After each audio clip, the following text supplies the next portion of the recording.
Well, I'm Rufus, owner of this podcast, or whatever it's called, this video thing.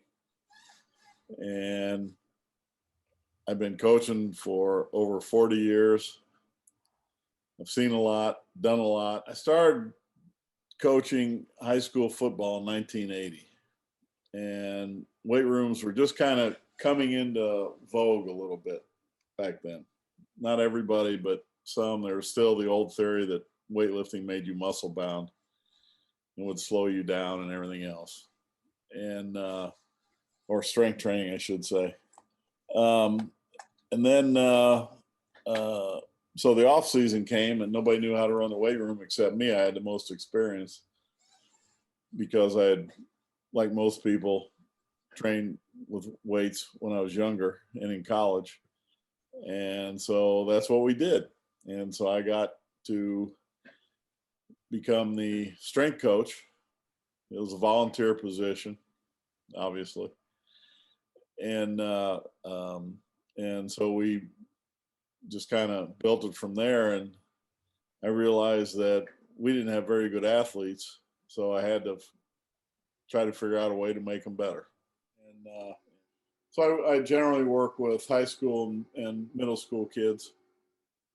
And I mean, we've run programs with younger elementary school kids, which is more play than anything else. I built it so it gets, the older they get, the better they become, the more structured the weight room. I'm not in a huge rush to get them in a weight room and just do weight room stuff. I think we spend way too much time doing that, especially with younger kids.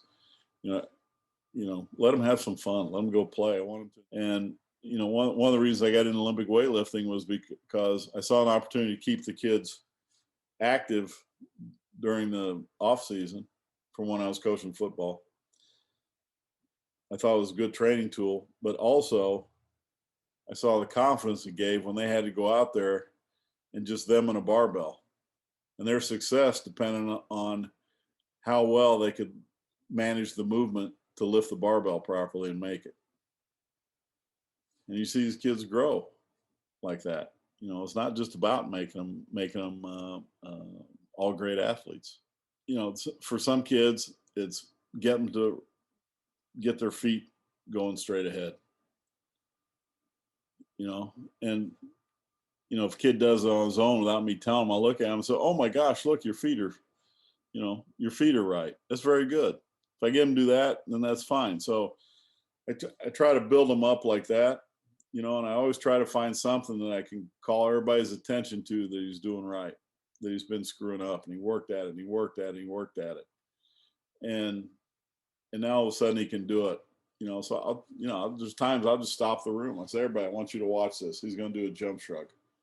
And everybody knows he hadn't been able to do it, right? And all of a sudden he does it. Bang. Oh, that's beautiful. And so kind of do it like that. You got to show them you love them a little bit, and you don't have to be a great athlete to get some recognition in here. You do what you do, and if you're improving, everybody's going to know about it. Because I'm going to tell them I got a big mouth, I'm loud. I'm going to tell them. Down in Bloomington, which is about at Indiana University, about an hour and a half from here, that I called and got talking to him. I asked him one day, "Can I come down and just watch you lift? Watch your guys train?" He said, "Sure." He said, "I don't know if I'll be able to talk to you. I'll be busy." I said, "That's okay. I'll just go down and watch." I used to go down and sit for 3 hours and watch. Just watch these guys train. Listen to him coach.